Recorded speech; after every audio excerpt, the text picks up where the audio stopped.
Bonjour à tous, bonjour Pierre-Jean. Bonjour Grégory, comment ça va? Très bien, merci. Aujourd'hui, c'était la 5e étape au programme, 190 km entre Elbeuf et Flers. Flers, ville de l'Orne, de 15 000 habitants, réputée pour son château. C'est également là que l'on va voir un petit peu comment va se dessiner la suite des événements. On a une idée un peu du podium général à l'arrivée à Flers. Eh bien Pierre-Jean, on va voir tout de suite le résumé de l'étape d'aujourd'hui.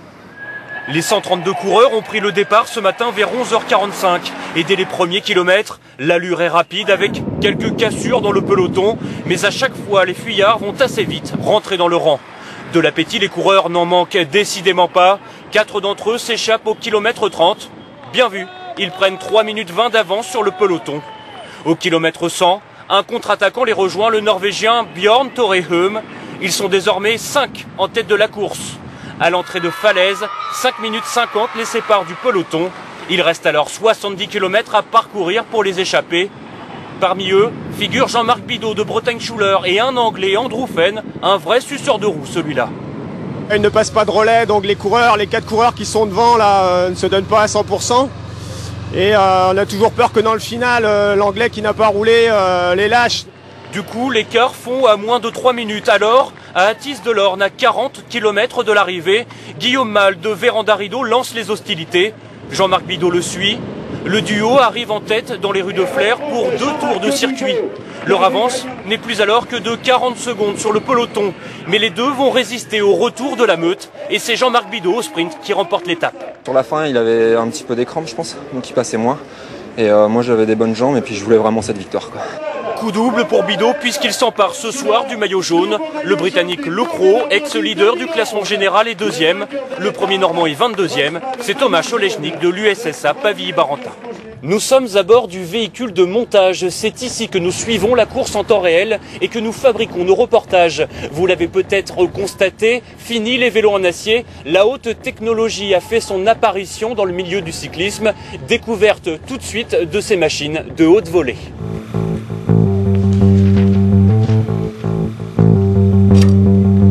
C'est certainement ce qui se fait de mieux aujourd'hui.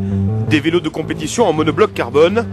Cet engin-là pèse tout juste 6,8 kg, une véritable Formule 1 aux qualités indéniables. Légèreté, robustesse et puis rigidité. Le coureur, ce qu'il demande en fait, c'est la rigidité d'un cadre. C'est hyper important. Mais ce qui a surtout évolué ces dernières années, ce sont les roues et les pneumatiques, toujours plus solides et légers. Désormais, les casses et les crevaisons sont rares. On peut taper plusieurs fois avec, on peut passer sur des nids de poules et ça résiste bien quand on casse pas de rayon. Il y a une durée de vie qui est largement satisfaisante. Prix d'un vélo comme celui-ci, 6 000 €. Après chaque saison, ils sont revendus aux particuliers à environ 2 500 €. C'est le prix à payer pour épater la galerie. Demain, du côté de l'Orne, vous pourriez bien tomber sur ça. Plus qu'une chose à faire, restez tranquille jusqu'au passage de la voiture balai. Le tour traverse 280 communes, alors chaque intersection doit être balisée.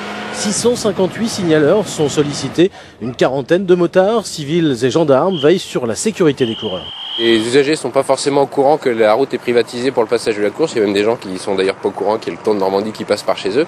Donc en fait, notre mission est de faire stationner les véhicules qui circulent en sens inverse au bord de la route et de s'assurer qu'ils y restent. Je ne veux pas voir 36 motos passer la ligne d'arrivée, ça ne sert à rien. On ne se rend pas compte du travail que ça demande à toutes ces personnes de sécurité pour remonter le peloton, pour se déplacer d'un point à l'autre. Et on a l'impression que tout se fait instinctivement. C'est vrai que les gars sont quand même bien habitués. Mais on n'est jamais et on ne sera jamais à l'abri d'un accident.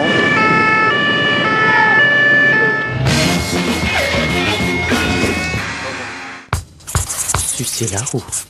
Alors sucer la roue, c'est rester dans le sillage de ses adversaires, bien à l'abri du vent. Donc on s'économise, on travaille moins, c'est moins dur, pour pouvoir donc sur le final déborder donc tout le monde. Et pas une façon très honnête d'aller gagner, mais ça existe. Les Bretagne-Schuller confirment leur grande forme sur ce Tour de Normandie. Jean-Marc Bidault sera-t-il de nouveau maillot jaune? Demain, c'est toute la question. Le départ sera donné dès 11h30 de Domfront jusqu'à Agon-Coutainville, 177 km avec en ligne de mire la mer.